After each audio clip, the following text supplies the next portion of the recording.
ኢየሱስ ክርስቶስ ከሙታን በመነሳቱ ለሕያው ተስፋ ለማይጠፋ ነውር ለሌለበት ለዘላለማዊ ርስት እንደ ምሕረቱ መጠን ሁለተኛ የወለደን የጌታችን የኢየሱስ ክርስቶስ አምላክና አባት ለዘላለም የተባረከ ይሁን። አሜን አሜን አሜን አሜን አሜን። ከኢየሱስ ክርስቶስ ጋር ስለነበረኝ ሕይወት ስለ 4 ቀናት ብቻ ልንገራችሁ። 3 ዓመት ተኩል ነው የቆየሁት ከሱ ጋር። 4 ግን የማይረሱ ትዝታዎች አሉኝ። 4 ቀናት፣ 2ቱ መልካም ቀናት ናቸው፣ 2ቱ ደግሞ ክፉ ቀን። ሕይወት በምድር እንዲህ አይደል? መልካም ቀን አለ፣ ክፉ ቀን አለ። ከመልካሙ ቀን ልጀምርላችሁ። የመጀመሪያይቱ መልካም ቀን ኢየሱስ ክርስቶስን በማንነቱ ያወቅኩበት ቀን ነበር። እሱ በእርግጥም የእግዚአብሔር ልጅ እንደሆነ የተረዳውበት ቀን ነበር። እንደ ወትሮ ከመንደር መንደር፣ ከሰፈር ሰፈር፣ ከሀገር ሀገር ሲሄድ እኛም ተከትለነው ያስተምር፣ ደዌያንን ሁሉ ይፈውስ ነበር። ታዲያ አንድ ቀን ቂሳሪያ ፊልጵስ በሚባል ቦታ ደርሰን ቆም አደረገንና ቆዩ እስቲ ሰዎች የሰው ልጅ ማን ይሉታል? ሰዎች እኔ እንዴት ነው የሚረዱኝ? ስለ እኔ ያላቸው ግምት ምንድን ነው? ሰዎች ማን ይሉኛል ብሎ ጠየቀን። ያው ጴጥሮስ ሲባል ችኩል እንደሆነ ታውቃላችሁ። በዚህን ቀን ግን እኔ አልመለስኩም። አንዳንዶች ከነቢያት አንዱ ነህ ይሉሃል አሉት። አንዳንዶች ደግሞ ኤልያስ ሳይሆን አይቀርም ይሉሃል። አንዳንዶች እንዳውም መጥምቁ ዮሐንስ ይሉሃል። ሌሎችም ሌላ ነገር ይሉሃል አልነው። ጌታም ዘወር አለና ወደኛ እየተመለከተ እናንተስ እኔ ማን እንደሆንኩ ትላላችሁ አለ። በዚህ ጊዜ ሰማያዊ መገለጥ መጣብኝ። ቀደም አልኩና ጌታ ሆይ አንተማ የሕያው እግዚአብሔር ልጅ ነህ አልኩት። ኢየሱስ ደስ አለው ማንነቱን ስላወቅኩ። እሱም መለሰና እኔ እምልሃለሁ አንተ ጴጥሮስ ነህ፣ ብፁዕ ነህ። ይህንን ሥጋና ደም አልገለጠልህም፣ በሰማይ ያለው አባቴ ገለጠልህ እንጂ። እኔ እምልሃለሁ አንተ ጴጥሮስ ነህ፣ በዚህች ዓለት ላይ አሁን በተናገርከው ኢየሱስ የእግዚአብሔር ልጅ ነው ባልከው ዓለት ላይ ቤተ ክርስቲያኔ መሰርታለሁ አለኝ። ደስ አለኝ። ኢየሱስ ማንነቱን በማወቅ የሚገኝ ብፅዕና አገኘው።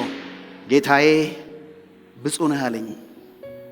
ዛሬም በዚህ ዘመን ላላችሁ ማስተላልፈው መልእክት እውነተኛ ብፅዕና የሚገኘው የእግዚአብሔር ልጅን ኢየሱስን በማወቅ ነው።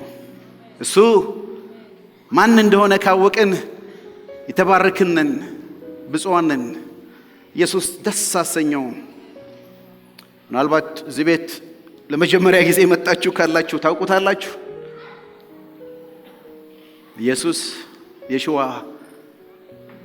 እግዚአብሔር የላከው አንድያ ልጁ ነው። እቺ ቀን መልካም ቀን ነበረች። በሕይወቴ ዘመን ሁሉ አረሳትም። ስለ ጌታዬ ያለኝ አመለካከት የተቀየረበት የአይሁድ መምህር ብቻ እንዳሆነ ሳይሆን ነገር ግን ከሰማይ ከእግዚአብሔር ዘንድ የመጣ የእግዚአብሔር ልጅ እንደሆነ ገባኝ። ብሩክ ቀን ናት፣ አረሳትም።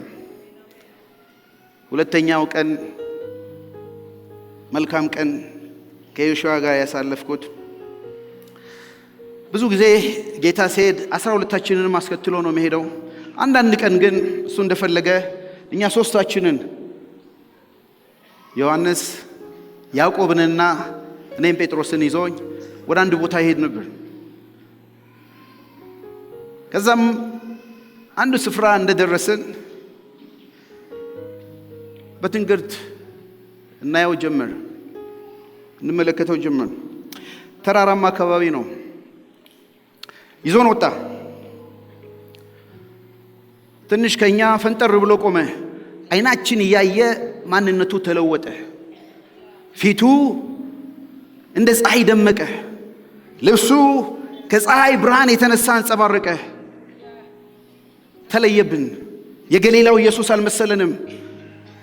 ለጥቂት ዓመታት አብረን የተከተልነው ያ የአይሁድ መምህር አልመሰለንም። በፍጹም ተለወጠ። ደነገጥን። ከሱ ጋር ግን ሙሴና ኤልያስ ይነጋገሩ ነበር።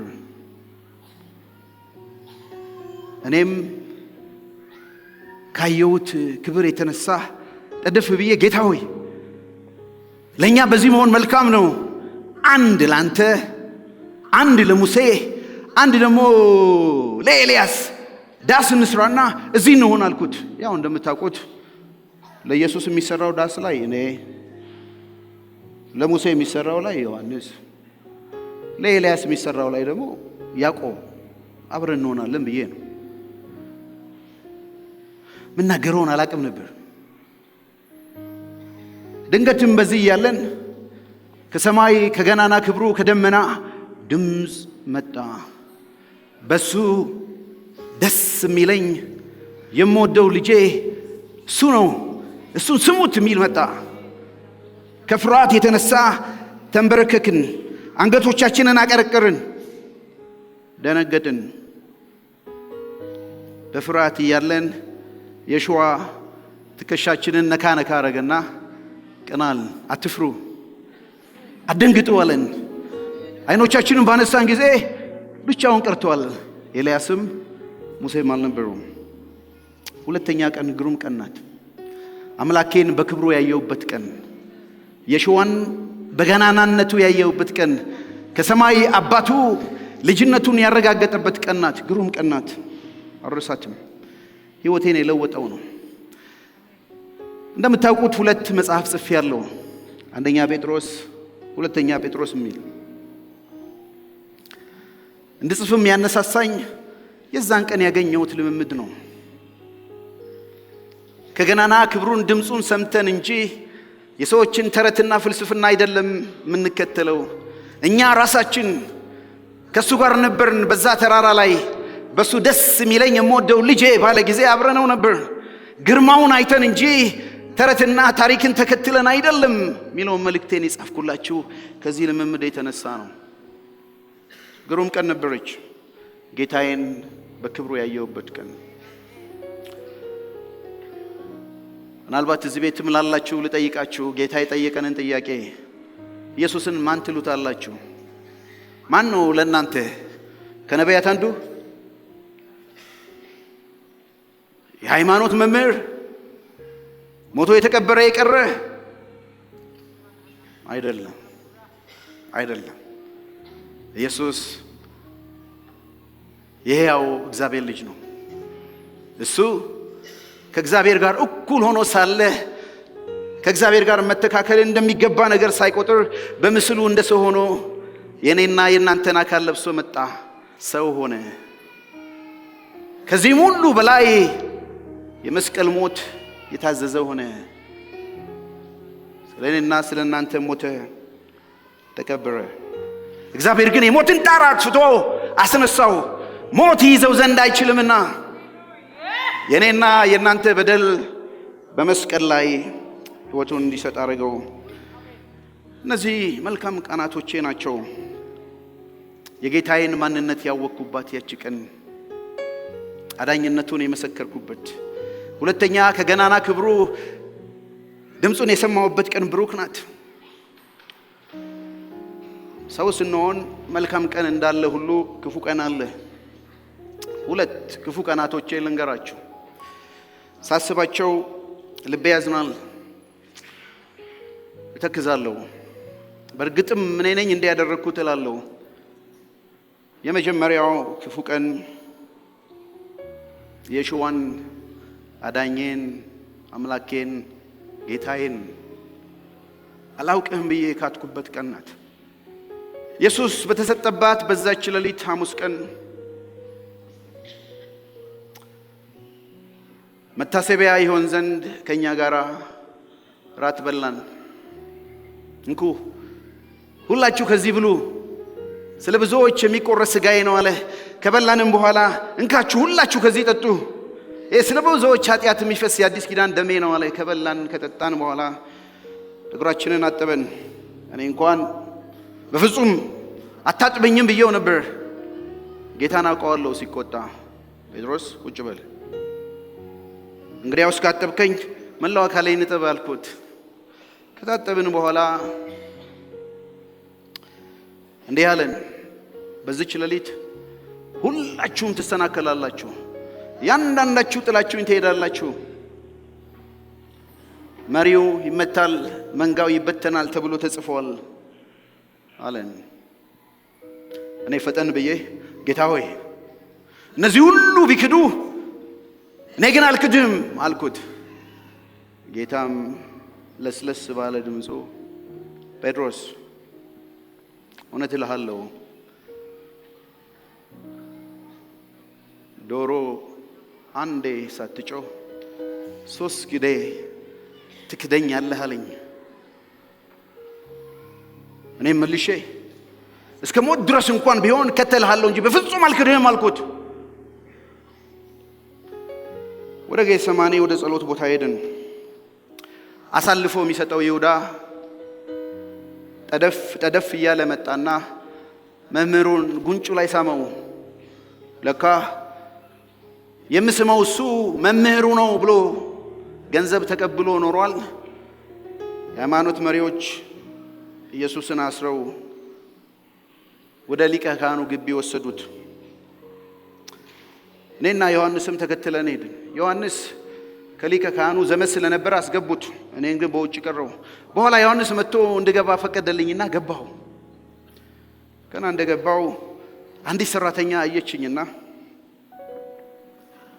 አንተ ከገሊላው ኢየሱስ ጋር ነበርክ አይደል ስትለኝ፣ እሺ ምትዩ ነገር እኔ አላቅም፣ ምንድነው የምታወሪው አልኳት ብዬ ወደ ገባውበት በር ስወጣ ሌላ ሴት አገኘችኝና ደግሞ ይሄ ሰው ከናዝሬቱ ኢየሱስ ጋር ነበር አለች። እኔም ይሄን ሰውዬ እኔ አላውቀውም አልኩ። ጌታዬን ይሄው እግዚአብሔር ልጅ ነህ ያልኩትን ካድኩት። ከዛም ወደ በሩ እየተጣደፍኩ ስወጣ ለሶስተኛ ጊዜ የቆሙ ሰዎች አንተ ከሱ ደቀ መዝሙርት አንድ ነህ፣ ንግግርህ ያስታውቃል አሉኝ። እኔም ይሄ የምትሉትን ሰውዬ አላውቀውም እያልኩ መራገም ጀመርኩ። ትንሽ እንደሄድኩ ጌታ እንደተናገረው አውራ ዶሮ ጮኸ። ልቤ በሐዘን ተመታ። ደነገጥኩ። ከበሩ ሮጬ ወጣውና ተንበርክኬ ምርር ያለ ለቅሶ በጌታዬ ፊት አለቀስኩ። ይቅር ይለኝ ይሆን? ጌታዬን፣ አምላኬን፣ የእግዚአብሔር ልጅን 3 ዓመት ተኩል ሙሉ የተከተልኩትን ካድኩት። በሁለት ሴቶች በተወሰኑ ጥቂት ሰዎች ካድኩት። እኔም እልሃለሁ ጴጥሮስ ነህ፣ ይህንን በሰማይ ያለው አባቴ ገለጠልህ እንጂ ስጋና ደም አልገለጠልህም የሚለው ትዝታ ሁሉ ወደ አእምሮ የመጣ ጌታዬን ከዳሁት። ይህን ሰውዬ ያልኩት መድኃኒቴን ከዳሁት። ከባድ ቀን ናት፣ ማትረሳኝ ትዝታ ናት። ዓርብ ዕለት ሰቀሉት። እንዳለው ሁላችን ተበታተንን። ከዛ ብላቴና ኢየሱስ ይወደው ከነበረው ከዮሐንስ በስተቀር መስቀሉ ስር ማንም አልነበረም። ሰቀሉት። 7 ቃላትን በመስቀል ላይ ተናገረ። የመጀመሪያው ቀና ብሎ አባት ሆይ የሚያደርጉትን አያውቁምና ይቅር በላቸው ማለደላቸው። መጨረሻም ጣሩ ሲበዛበት እንደገና ወደ አባቱ ኤሎሄ ኤሎሄ ላማ ሰበቅታኒ፣ አምላኬ አምላኬ ስለምን ተውከኝ አለ። ለካ እኔ ብቻ ሳልሆን የተውኩት፣ ይሁዳ ብቻ ሳይሆን የተወው፣ ደቀ መዛሙርት ብቻ ሳይሆን የተውት፣ በመስቀል ላይ አባቱን ትቶት ነበር። እኛ በሱ ሆነን እግዚአብሔር ጽድቅ እንሆን ዘንድ እግዚአብሔር ኃጢአት ያላወቀውን አንድ ልጁ ስለኔና ስለናንተ ኃጢአት አደረገው። አባቱ ዝም አለው። በጌቴሴማኒም ሲጸልይ አባቱ ብትወድ እጅ ጽዋ ከኔ ትለፍ ብሎት ነበር። እግዚአብሔር ግን ዝም አለው። ብቻውን የሞትን ጽዋ ጠጣ።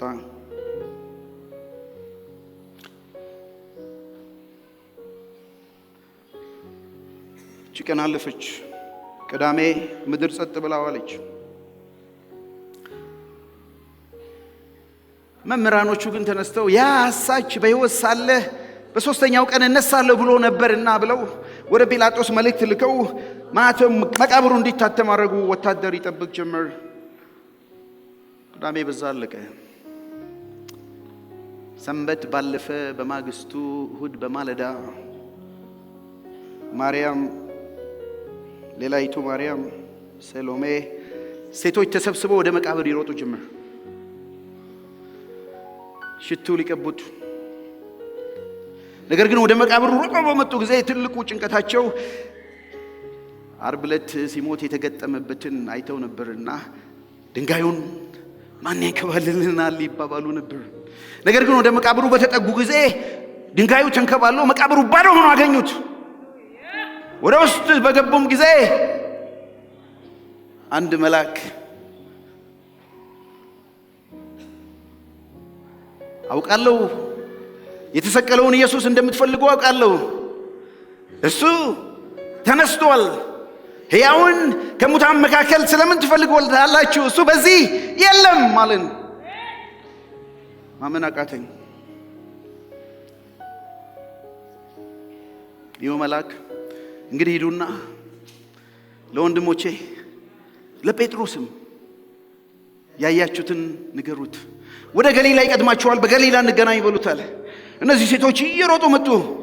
ደቀ መዛሙርት ተሰብስበን ነበር አዝነን። ጌታ ተነስቷል፣ መቃብሩ ባዶ ነው ብሎ ነገሩን። መልአክ የነገራቸውን እኔና ጴጥሮስ እየሮጥን አላመናቸውም ነበርና ወደ መቃብሩ መጣን። ድንገት ካላወቃችሁ ዮሐንስ በእድሜ ወጣት ስለነበር በሩጫ ቀደመኝና መቃብሩ ደጃፍ ደረሰ። ግን አልገባም። እኔ ደግሞ ከኋላ እንደርጅናዬ የሮቅ ቀስ ብዬ መጣሁና ጠልቄ ገባሁ። ከተከፈነበት ጨርቅ በቀር ምንም የለም። ከዛ ወጣ። ዮሐንስም ገባ፣ ወጣ። እየተንደረደርን ወጣን ወደ ገሊላ ለመሄድ ከትንሣኤውን ጌታ ልንገናኝ።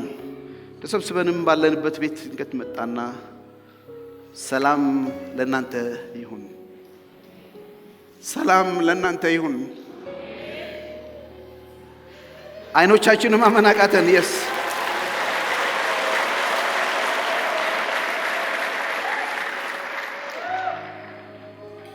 በተለይ በመጀመሪያው ቀን ሲገለጥልን ቶሚ በመካከላችን አልነበረም። ቶሚ ነው የምንለው፣ ቶማስ እሱ ብቻ ቀርቶ ነበር። ለሱም ቶማስ ና፣ ይኸው እጆቼ በሚስማር የተቸነከሩት፣ ይኸው ጎኔ ስላንተ የደማው፣ ይኸው እግሮቼ ተመልከት፣ እኔው ነኝ።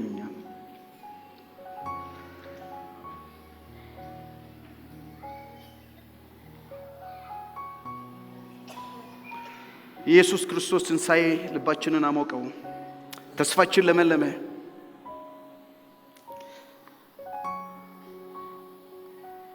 የተቀበረበት መቃብር ዮሴፍ የተባለ የአርማቴስ ሰው ነበር።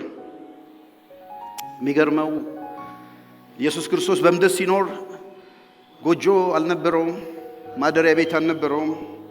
በየሰው ቤት ነበር የሚያድረው። ቀረጥ እንኳን የሚከፍለው ገንዘብ አልነበረውም። ካሳ ያወጣ ነበር። እነሆ ንጉሥሽ ተብሎ በአህያ ውርንጭላ እንኳን ሲመጣ ውርንጫ አልነበረውም፣ በተወሰው ውርንጫ ነው። የመጨረሻ እራትም እንኳን የበላንበት ቤት ከሰው ቤት ነው፣ ቤት አልነበረውም። ለወፍ ጎጆ ለቀበሮ ጉድጓድ ነበር፣ የሰው ልጅ ግን የለውም ብሎ እንደነገረን ነው። የሚገርማችሁ የተቀበረበትን መቃብር የራሱ አልነበረም፣ በተወሰው መቃብር ነው የተቀበረው። ዮሴፍ ባለጠጋ ሰው ነው። ራሱ ሲሞት እቀበርበታለሁ ያለው ማንም ያልተቀበረበት መሬት ነበር። በእኛ ዘመን ቀልድ ነበር። ከትንሣኤ በኋላ ከተረጋጋን በኋላ ዮሴፍን ለመሆኑ እንዴት መቃብርን ሰጠኸው ለሱ አልነው። አንተ ስትሞት የት ልትቀበር ነው ብለን ጠየቅ ነው።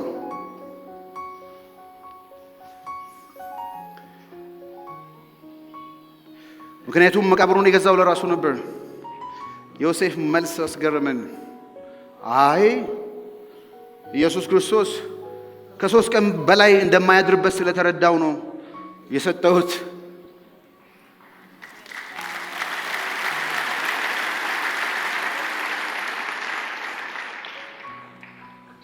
አማኝ ነበር። የሰው ልጅ ይሰቀላል፣ ይሞታል፣ በ3ኛውም ቀን ይነሳል ብሎ የተናገረውን እኛ ደቀ መዛሙርት እንኳን ያላመነውን ያመነ ሰው ነበር። ሁለተኛው የክፉ ቀን ከትንሣኤ በኋላ የገጠመኝ ነው። አሁንም ሳስበው አዝናለሁ።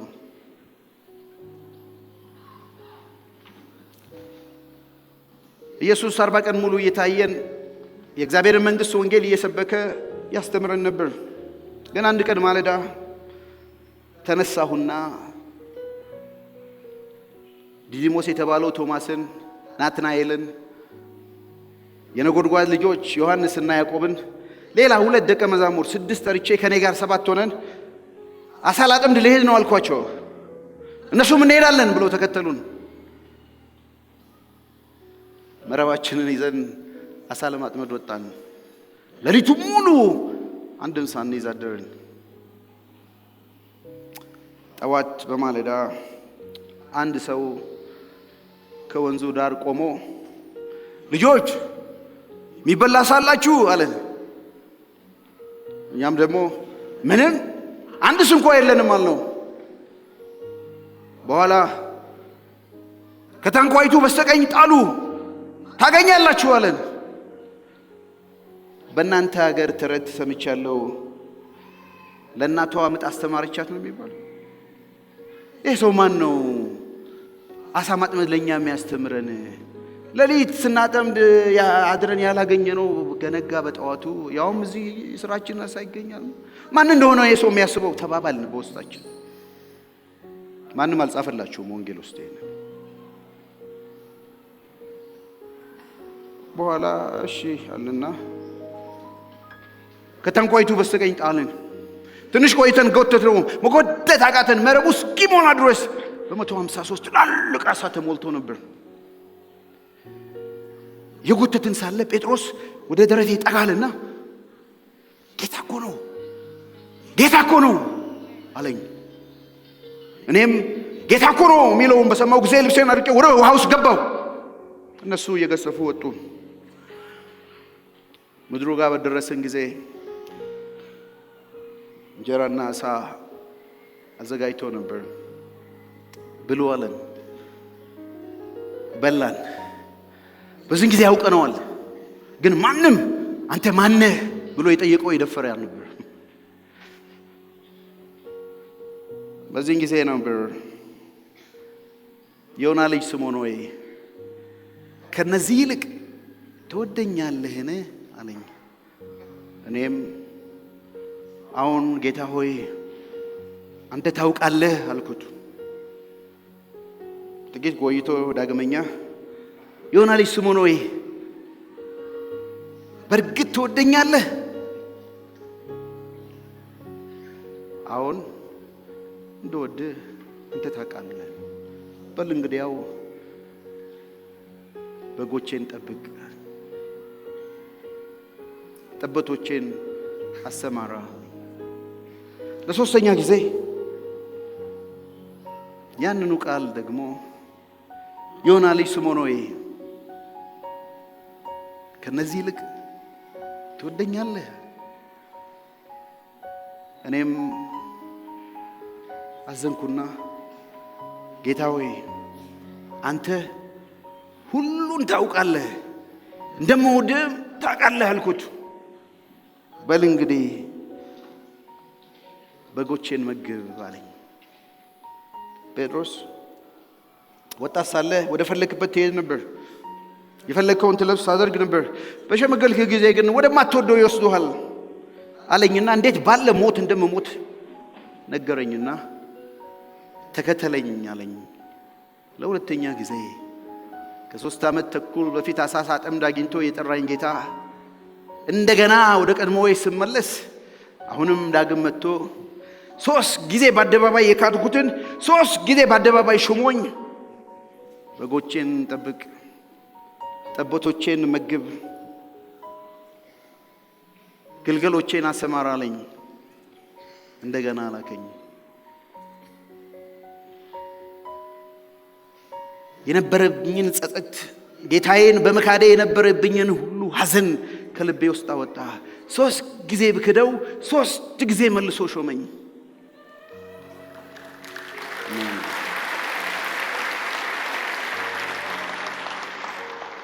ዛሬ በዚህ ቤት ያላችሁ በሕይወቱ ውጣ ውረድ በተለያየ ነገር ገጥሟችሁ ምናልባት ወደ ድሮ ሙያችሁ የተመለሳችሁ፣ ወደ ድሮ ተግባራችሁ ሄዳችሁ ትኖሩ ይሆን? ወይንም ጌታን በአደባባይ ካዳችሁ፣ በሥራ ቦታ ሄዳችሁበት ሀገር ትንሽ ምድራዊ ጥቅምም ለማግኘት ብላችሁ ከፍርሃትም የተነሳ ቢሆን እምነታችሁን ይተዋችኋላችሁ። እኔ ምስክር ነኝ። እኔን ይቅር ካለ እናንተንማ እንዴት! እኔን መልሶ ከያዘ እናንተንማ ይልቁንም እንዴት! የሽዋ የወደዳቸውን እስከ መስቀል ድረስ ወደዳቸው እንደሚል እንዲሁ ነው ያደረገው። ታዲያ በሱ ምሕረት በሱ ቸርነት እንደገና ታድሼ ሁለቱን መጽሐፍ ጻፍኩላችሁ። ከሰላምታዬ ቀጥሎ የተናገርኩት ይሄንን ነው። ኢየሱስ ክርስቶስ ከሙታን በመነሳቱ ለሕያው ተስፋ ለማይጠፋ ነውር ለሌለበት ለዘላለማዊ ርስት እንደ ምሕረቱ መጠን ሁለተኛ የወለደን የጌታችን የኢየሱስ ክርስቶስ አምላክና አባት ለዘላለም የተባረከ ይሁን። አሜን፣ አሜን፣ አሜን፣ አሜን፣ አሜን። ሃሌሉያ። አምላኬ እንዲህ ነው። ሞቱ ሕይወቴን አድሶታል። ትንሣኤው ሕይወቴን አለምልሞታል። ምንም እንኳ በሰው ፊት ብክደው፣ እሱ ግን በቀራንዮ መስቀል ራቁቱን አባቶ የሚያደርጉትን አያውቁምና ይቅር በላቸው ብሎ ማለደልኝ። ስለ እኔ የመስቀል ሞትን ሞተ። 40 ቀን ሙሉ እያስተማረን 40ኛው ቀን ካለቀ በኋላ ወደ አንድ ስፍራ ሄድን። አይኖቻችን እያየ በደመናው ከፍ ከፍ አለ፣ ተነጠቀ። እኛም ማቀርቅረን ሳለን ከሰማይ 2 መላእክት መጥተው የገሊላ ሰዎች ሆይ ስለምን አቀርቅራችሁ ቆማችኋል? ይሄ ከእናንተ ወደ ላይ ሲሄድ ያያችሁት ጌታ ዳግም ይመጣል አለን። ልክ እንደዚሁ እኛም ከደስታ የተነሳ እየሮጥን ወደ ከተማው ገባን። እንዲህ ብሎን ነበር፣ አብ የሰጠውን የተስፋ እስክታገኙ በኢየሩሳሌም ጠብቁ ብሎን ነበር። ከሄደ ከ10 ቀን በኋላ በአንድ ልብ በነበርንበት ጊዜ እንጸልይበት የነበረው ቤት ድንገት ተንቀጠቀጠ። እንደ ንፋስ አውሎ ንፋስ ወረደ። ከሰማይ እሳት መጣ፣ በእያንዳንዳችን ራስ ላይ ቁጭ አለ። እሱ መንፈስ እንደሰጠ ልዩ ልዩ ቋንቋ መናገር ጀመርን። አይሁድ ሁሉ ከምድር የበዓል አምሳል ሊያከብሩ መጥተው ነበርና ምድር ሁሉ ተገለበጠች። እኔም በእግዚአብሔር መንፈስ ተሞልቼ እንዲያልኳቸው ከተለያየ ቦታ የመጣችሁት እናንተ ጻድቅ ንጹሕ የነበረውን የእግዚአብሔር ልጅ ኢየሱስ ክርስቶስ ሰቀላችሁት፣ ቀበራችሁት፣ ገደላችሁት። ሞት ይዘው ዘንድ አልቻለም። እግዚአብሔር ግን የሞትን ጣር አጥፍቶ አስነሳው። የመጀመሪያውን ስብከት ሰበኩ። የሰሙትን መንፈስ ቅዱስ ወቀሳቸውና እንግዲህ ምን እናድርግ አሉን። እንዲያውማ ትድኑ ዘንድ በጌታ በኢየሱስ ክርስቶስ እመኑ፣ ተጠመቁ አልኳቸው። በዚያን ቀን 3000 ሰዎች ተጨመሩ። ያኔ ነገረኝ፣ እኔም እልሃለሁ አንተ ጴጥሮስ ነህ፣ የመንግሥተ ሰማይ ቁልፍ ሰጥቼሃለሁ፣ የምታስረው ይታሰራል፣ የምትፈታው ይፈታል ያለው ቃል ትዝ አለኝ። ወንጌልን ሰብኬ 3000 ሰዎች ወደ እግዚአብሔር መንግሥት መጡ። አሜን።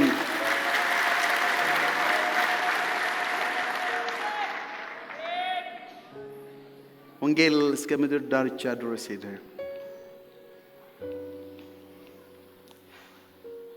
የሽዋ ሲለየን በነበረው ቃል ልለያችሁ እወዳለሁ። ይሄ ወደ ላይ ሲሄድ ያያችሁት ይመጣል አለ። እሱም እንዲህ አለን፣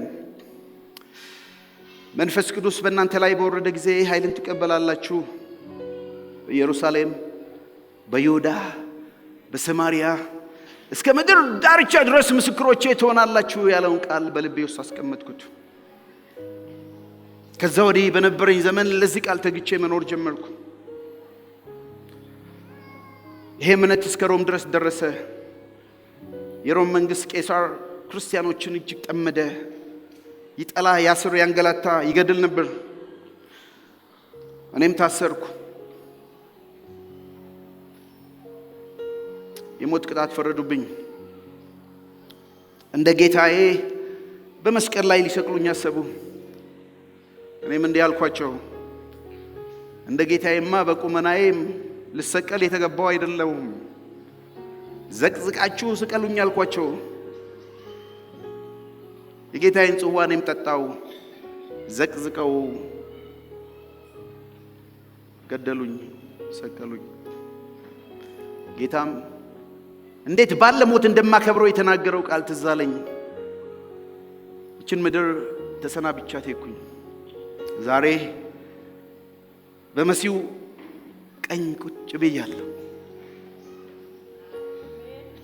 በምድር ላይ የማውቀው የሸዋ ሳይሆን አይኖቹ የእሳት ነበልባል፣ በፊቱ ማንም ሊቆም የማይችል ሰባቱን መቅረዝ የያዘ በእሱ መካከል በሚመላለስ በእግዚአብሔር ልጅ በኢየሱስ ክርስቶስ ጋር አለኝ። ከዘላለም እስከ ዘላለም እኖራለሁ። ጸሎቴና ልመናዬ ነበር።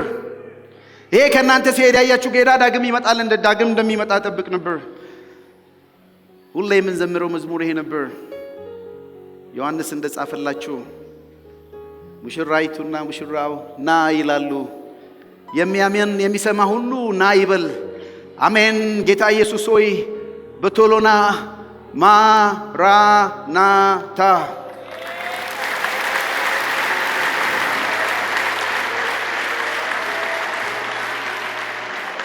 የትንሣኤው ጌታ ዳግም ይመጣል። ሁለቱ መልካም ቀኖቼ የጌታን ማንነት ያወቅኩበት፣ የእግዚአብሔር ልጅነቱን፣ እሱ ብቻ አይደለም ከከናና ክብሩ ድምፁን የሰማሁበትና ክብሩን ያየሁበት ቀን ነው። ሁለቱ ክፉ ቀናቶቼ ጌታዬን የካድኩበት፣ እንደገናም ደግሞ የጠራኝን ጥሪ ለቅቄ ወደ ቀድሞ የተመለስኩበት ነበር። ከታላቅ ምሕረቱ የተነሳ ኢየሱስ ክርስቶስ ከሙታን በመነሳቱ ዳግም የወለደኝ የማይጠፋ ርስት የሰጠኝን ጌታን አመሰግነዋለሁ።